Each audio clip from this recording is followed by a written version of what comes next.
Hey guys, welcome back to another episode of Diaries of a 20-something. I'm sorry for the break in episodes, but this whole entire episode is going to be really kind of why and kind of the new format that's going to be taking place. So a little public service announcement, so stick around for that. I have been so busy lately with other things. And, like when you're adulting, especially for the first time, when you have so many things on your plate that you all want to put 100% into, it can be really hard to balance that and find that balance again, especially when it's offset. Doing the episode from here today because the natural lighting in my room right now is just absolutely stunning, and I figure I kind of actually like this spot better for episodes. Let me know in the comments what you think. I don't know, but I just really am feeling the natural lighting. I just feel like when the natural lighting's on your side, just go with it. So, whatever. I'm done rambling. Let's just get into the episode.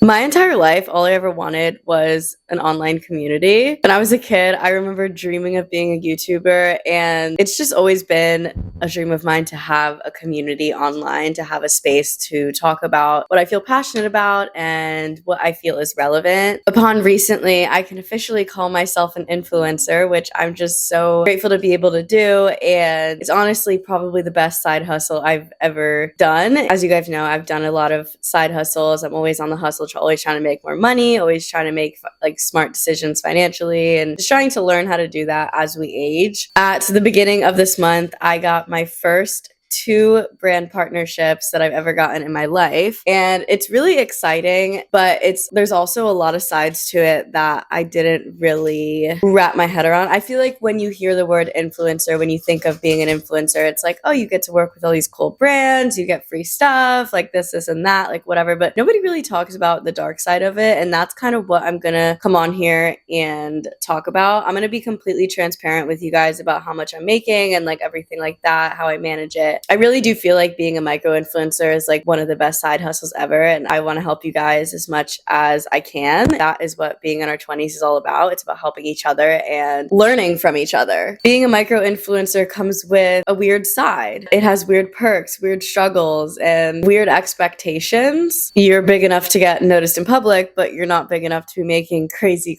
money. Everybody's talking about it on the internet right now, but this one influencer, Bran, he went on TikTok and posted a video. He's big on financial transparency, and I'm also big on that. He was saying that in 2024, he grossed $700,000 from being an influencer. Obviously, there's people to pay in that, and when you work as an influencer, a lot of it is 1099 and contract based, so you're getting a lot of that taken out in taxes because they don't come out when you get it. So at the end of it, after everything, he brought home $300,000, and that is just a crazy amount of money for a job that you have so much freedom in. Free stuff and brand deals, I think, are the main thing when people think about being an influencer. Obviously, you're influencing products, you're influencing ideas, and getting gifted PR is fun. I've been gifted a couple PR packages throughout the years. I've given my sister some of it, actually. I've never actually, to this day, gotten a PR package from a big brand. It's always been starter brands and stuff like that.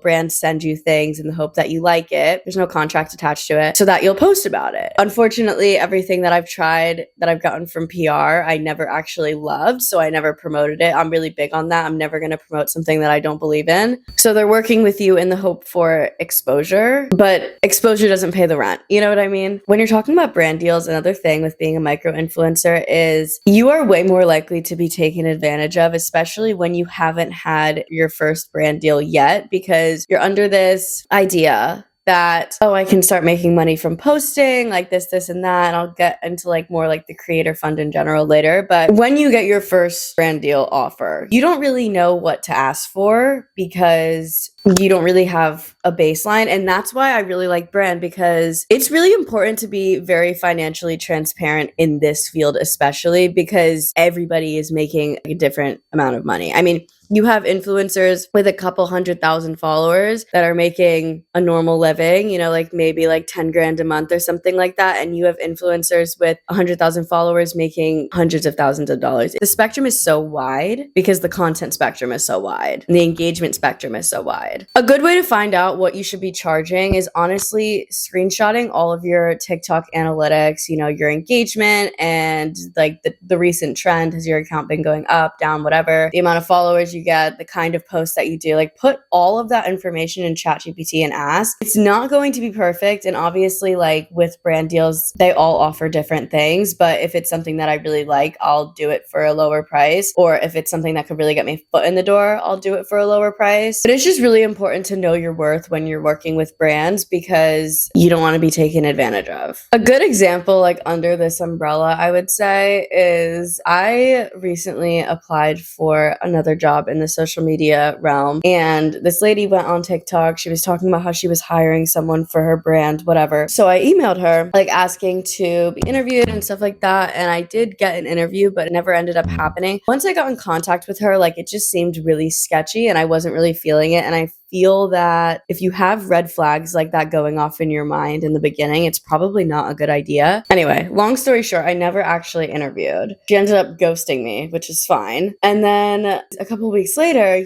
because when you apply for a social media job, you need to kind of show what you can do. So with that, I share my own personal social media accounts. I guess she had looked over my accounts and she basically asked me to do a partnership with her brand instead of an actual job. And that's just not what I was looking for. Like, I would much rather a steady income from a main job and then do that on the side than just add another brand partnership. Also, the thing is with partnerships is you don't want to take on too many at a time because you don't want your feed and your page to be flooded with ads. Like, ads generally do the worst on anybody's account for a reason. It's even like me. Like, if I'm like scrolling through the For You page and like I notice something's an ad, immediately scroll. Like, I don't want to be sold things. People don't like feeling like they're being sold. Another thing is like having an audience without it being a crazy overwhelming. Like, I am recognizable. I have been recognized in Hoboken because now that I live here, I do a lot of Hoboken content in like New York City and like whatever. I post 3 times a day and TikTok tends to favor creators that are close to you on your For You page. Like, I get all these Hoboken and New York City based people on my For You page now, which I never did when I was in Florida. And when I was in Florida, I'd get all these Florida based people. Like, they knows your location, Like, it's not crazy. I'm not being like robbed in the street or anything. It's just like you can tell when people go up to you, or even when they don't, when they're just looking at you, like you can tell that they know you from somewhere, they just can't place it. Another thing is you always have notifications. They don't stop. They never stop. I recently have gained a load of traction on my account recently. Like just this past month, I don't know what has happened. I've been posting like nearly every single day for the last 5 years, and like all of a sudden, like everything's just picking up, and it's a little bit overwhelming, and that's fine. But it's a little overwhelming when you are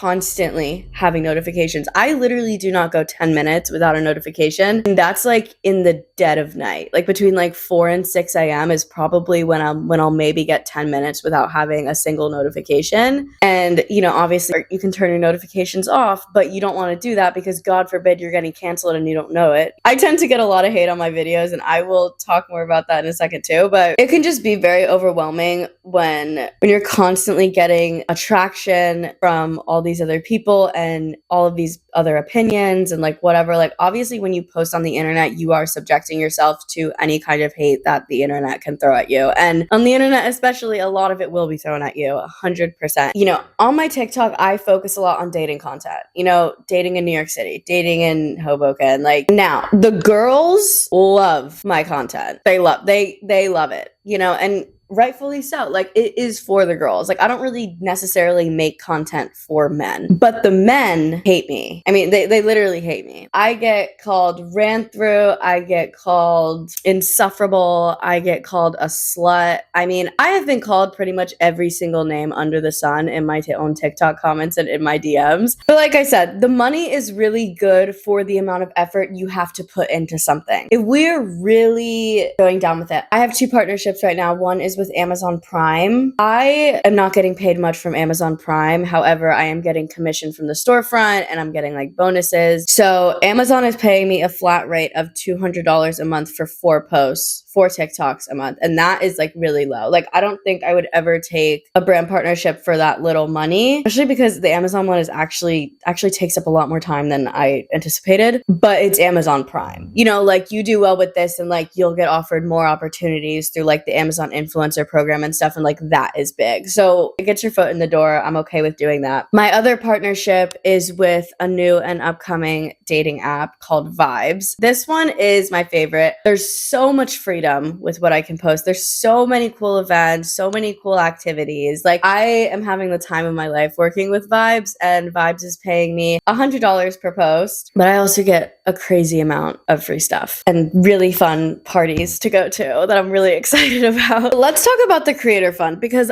I always hear a lot of people talking about the Creator Fund, and I feel like some people don't like it, but I actually do. I joined the Creator Fund, I want to say in December. So January was the first month I got paid, then February, then March. A lot of people say that the Creator Fund messes with your views. I have not experienced that. My account has been a general upward line for the last couple months, so I haven't really experienced that. But even like creator search insights and whatever, you can go on TikTok and you can search that in the thing, and it'll like kind of tell you what's trending, and it like helps you go viral. I haven't had any luck with that. I think I just do better like off rip and just like saying what's on my mind. I mean, I am constantly talking about what I'm thinking about on my TikTok, and some people love it and some people hate it. But the thing is, one viral video does not create consistent income. The thing with social media is consistency is key, right? So you post every single day for years, you know, maybe have a couple viral videos, whatever. When I was posting before, like I started gaining all this traction, I would have a couple viral videos here and there, whatever, but it would never actually lead to anything. Now, because I'm extra consistent, I post at least twice a day. In the last 2 weeks, I've had 2 viral videos. I think in the last month, I've had 3. In the last 3 months, I've probably had 6 or 7. But you see how it's getting closer and closer together. But when it comes to making money, you're definitely better off with brand deals. But the thing is, like, you just don't want to oversaturate your feed. Like, the best thing to do is like have maybe a couple, you know, like Amazon, 4 posts a month.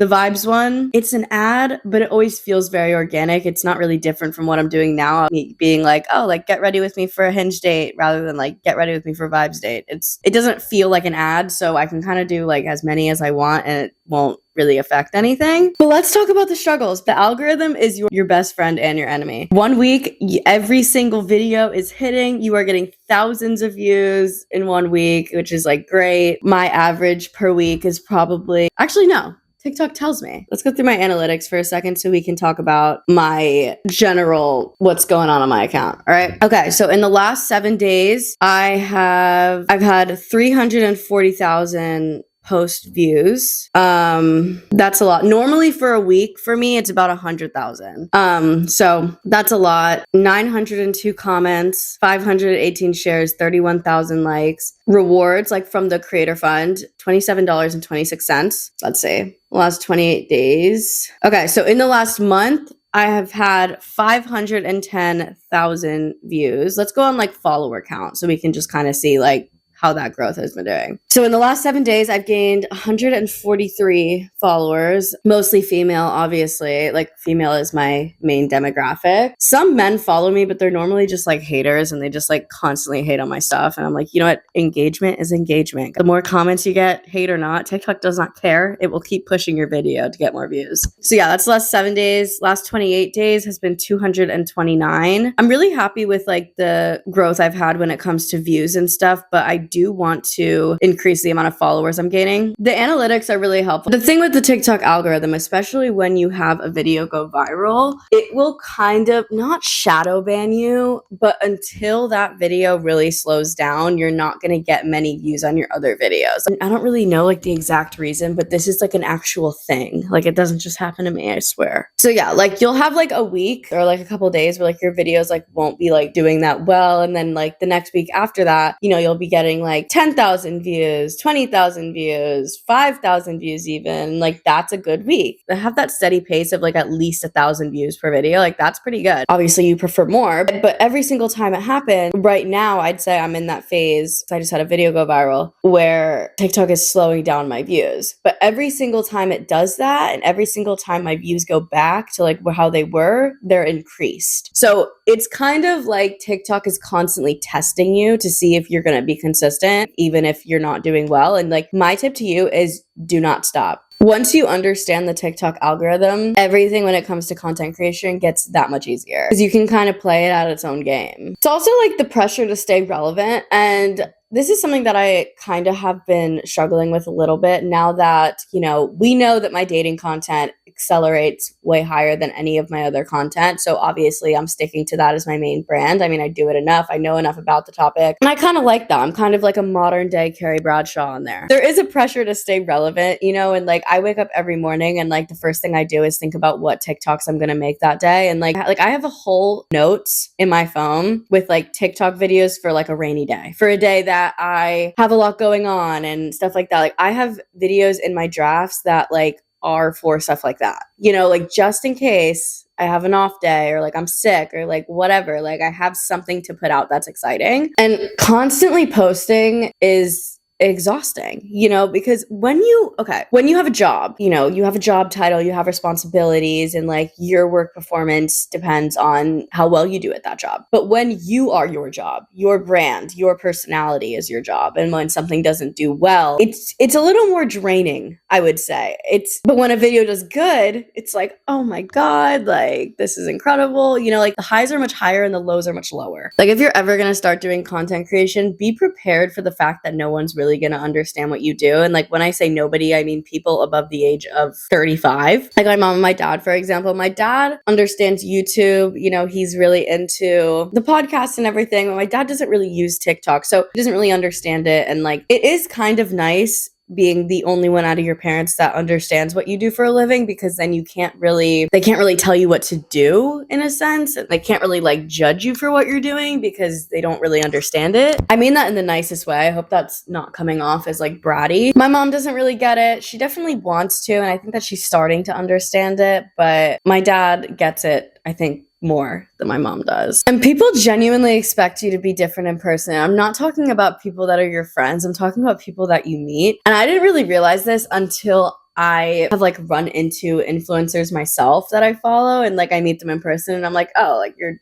totally not like what you are online. And I feel like that's kind of the typical thing because people put on a face. There is a pressure to be on all the time, be really energetic and whatever. Like obviously my videos that are energetic do way better than the videos that are like, just like lower energy. People want excitement. People need excitement to keep them engaged. Kind of backpacking off what I was saying earlier, like how draining it can be. Like the burnout from doing social media is extremely intense. And I mean that in the sense where sometimes it is so hard to get out there and keep posting when you have like death threats coming in your DMs. You know what I mean? I tend to post, I guess, controversial ideas on dating and stuff like that for the men, and like obviously these men are like men that I would never want to be around. Like they're all like, oh my God, like why are you forcing men to take you to dinner? Like, please, like it's like they're like those types of guys, the kinds of guys that are like, oh, like women aren't the prize, men are the prize. Like, what, you want me to hold the door open for you too? Like, please. The burnout is really intense because of that, because you'll be posting and posting and posting, especially when a video goes viral, and you will still be getting hate comments daily. They just flood in. They really do. I mean, and the thing is, you guys don't get to see the comments that are under review. You guys don't get to see the DMs. Like, it's actually scary how comfortable people are saying certain things online.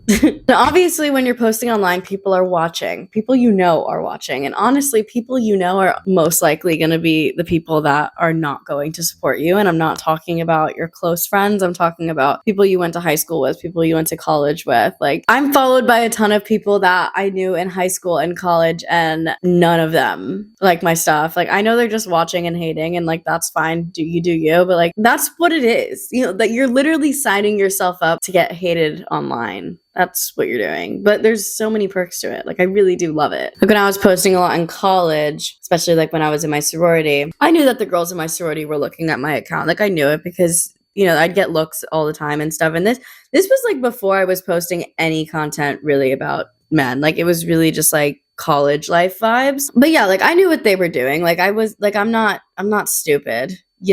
And I did a whole video on my sorority experience. If you want to watch it, I'll put a little thingy here. But I feel like people don't really realize that they're signing up for this. Like, I really don't. Not to the extent that it happens. Like, it's weird at first, but honestly, like once I moved to a new city and like I didn't know anybody here. I just started posting like crazy. Like literally, as soon as you mention New York City, as soon as you mention city living, like living on your own in your 20s, like dating in your 20s, like people are tuned in. And the thing is, like, everybody's struggling, everybody's just figuring it out. So it's kind of nice to all relate. But like when it goes to like people like hating on you and people lurking and like whatever, like once you gain a decent amount of people that actually do care, that you've never met a day in your life, the people that don't care don't matter anymore, My friends do this all the time. My friends are always teasing me about being an influencer. Like, it's not like they're teasing me. It's more just like, it's interesting for sure. But there's also a lot of lessons you learn. And I think the main one that I've learned recently is boundaries are really important. When you're sharing a lot about your dating life, obviously people want updates. People want to know exactly what happened. While I like sharing that, there is a boundary. Like I don't talk about my sex life on my TikTok.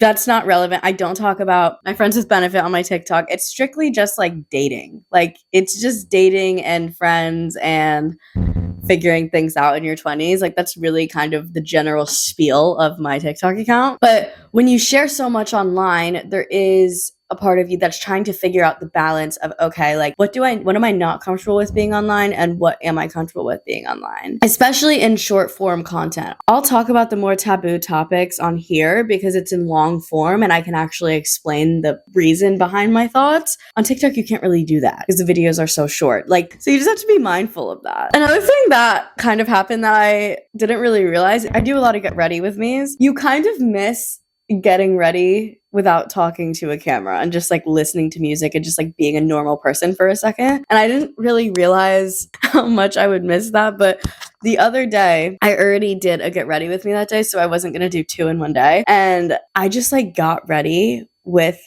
music playing and it was the most liberating experience. Like I completely forgot what it was like to just be so disconnected from the world. Like I know that sounds so silly, but like it's true. Going viral is cool, but building an actual audience and building an actual community of people that are interested in your content and actually engage with your content is the most important thing. Like getting viral is a good way to boost that, like in little spurts. But what's really important is the consistent content and staying on brand and being like super authentic within your content. You can always tell. Like you can always tell when an influencer is just like talking out of their ass, I swear. But we need to talk about the worst side of being an influencer, which is the hate that you get on the internet. And I know I just like talked about it a little bit there, but you guys are actually not understanding what it's actually like. I could post the most harmless video.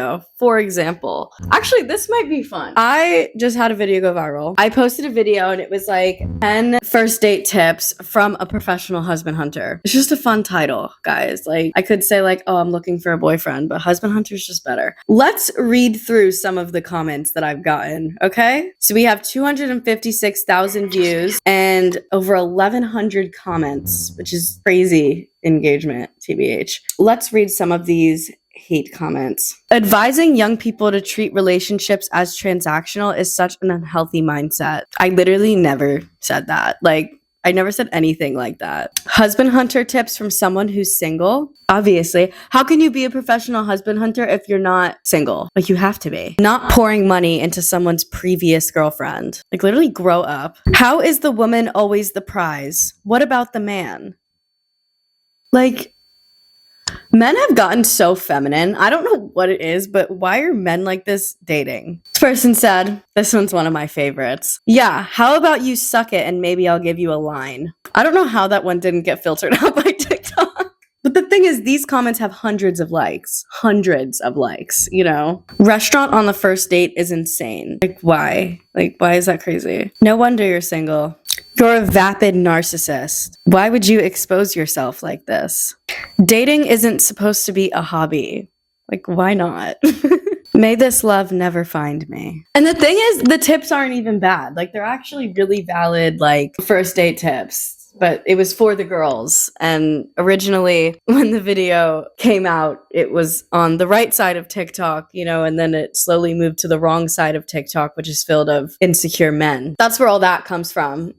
But that's why it's wild, because I'm literally not talking to them. I'm talking to the girls. Like, this has nothing to do with y'all. Like, please. And the thing is, like, you understand, like, as a person that posts online, like, you are subjecting yourself to hate from whoever feels the need. But the thing is, like, at a certain point, it gets to be a little bit redundant. It's like I see a bunch of guy TikTokers that like post dating content as well. They don't get hate from women. It's like the double standard of it. And that's like really what it is with my content that gets the men so mad. It's like, God forbid women have standards. God forbid anything like that, because they just hate to see women dating the way that men do. That's really what it is, like to its core. The block button is free. You know, I have had situations where people have DM'd me really cryptic kind of threats. And when that happens, I screenshot and I block. You know, you want to have some documentation of it. God forbid someone actually does something to me, but like